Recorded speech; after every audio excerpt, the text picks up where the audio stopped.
Alright guys, welcome back to the channel. So it's now business as usual for the majority of our players who have now returned back to their different club sites to engage in club duties. And as you can see on the screen here, Iheanacho and today are Ejuke at the airport in Spain and are being welcomed by Sevilla Football Club delegates.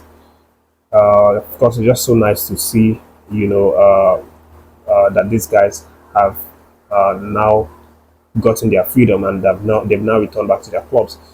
But one thing that we didn't really see, or one thing that most people did not know, is that Sevilla actually made several attempts uh, to extract Iheanacho and Ejuke out of Libya. During that period that they were stranded or that they were being held hostage. Because technically, it was a hostage situation because I can't understand why you keep someone at the airport for more than 15 hours and not call it hostage or something of that nature. But the thing is, Sevilla actually tried to get these two vital players for their team out of that country when it was still red hot. When he came down to the fact that it was serious and it was something of an emergency. But again, NFF acted quickly to send in a private jet, quicker before Sevilla, brought their own. But they wanted to send in their jets to get these two guys. But again, it just goes to show you how important, these players are to the Sevilla team. Of course, yeah, we know the stories. We've seen, how Chidera Ejuke especially has been very vital for Sevilla Football Club. He's in fact, the player of the month for last month, and he's got some really good statistics for this Sevilla side. Of course, Iheanacho also very important as well. He may not have started seeing his period in terms of hitting, top level with Sevilla, but he's been also important for the team. But it's just good to see that they've now returned, and of course they have a match this weekend, in the La Liga, and it's going to be interesting to see how they line up with the Sevilla team. But aside from this update, guys, but still on the Libyan situation, an ex-Libyan football player has now blasted Nigerian Super Eagles for exaggerating, the situation, for exaggerating what they actually felt or how they were treated in Libya, over the weekend. So this former Libyan football player who plays currently for Besiktas FC, and he goes by the name Mu'tasim Al-Musrati, has accused the Super Eagles and the players, themselves, for using their fame and popularity to draw attention from media all across the world and spread false narrative. He actually, even accuses Super Eagles of spreading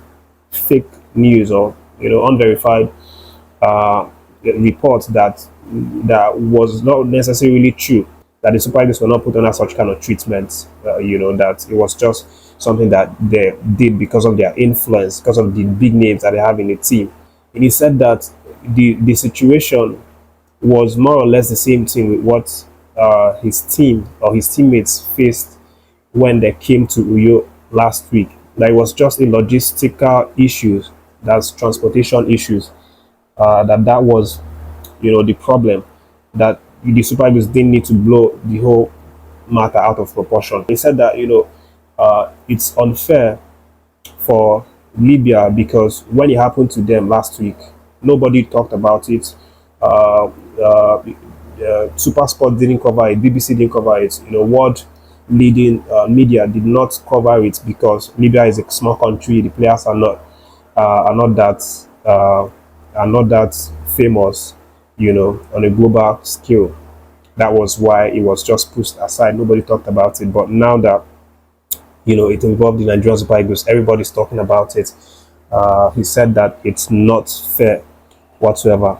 That is what this man has said. But frankly, I kind of understand this man. He just wants to side with his fellow compatriot. That's just how I look at it, because I don't see any point in what he's saying.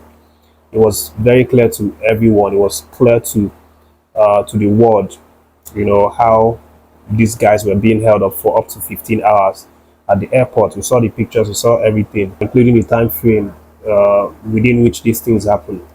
But this man is saying that it's not fair that Libya is punished the way that it did, and Super Eagles walking scot-free for what they did, last week to the Libyan team. Again, the time difference is really clear. Last week was 3 hours, and it was due to situation imposed on themselves by the Libyan national team.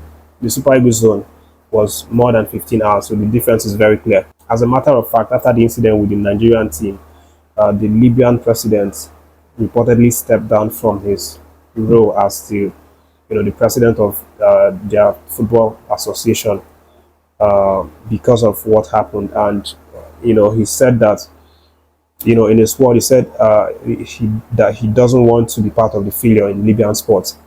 He said that they faced difficulties during the previous period, and it was too much for him to bear. And right now, he's decided to step down, and that he's thanking all the members of the General Assembly, and that he forgives everyone from all segments of the sports sector. I don't know what that means, but again, it just shows you how scattered this is, within this Libyan team. I mean, if they are not fully set, if they are not ready to be hosting football teams, their opponents, I don't see why they should be in the CAF competition. They should just, withdraw.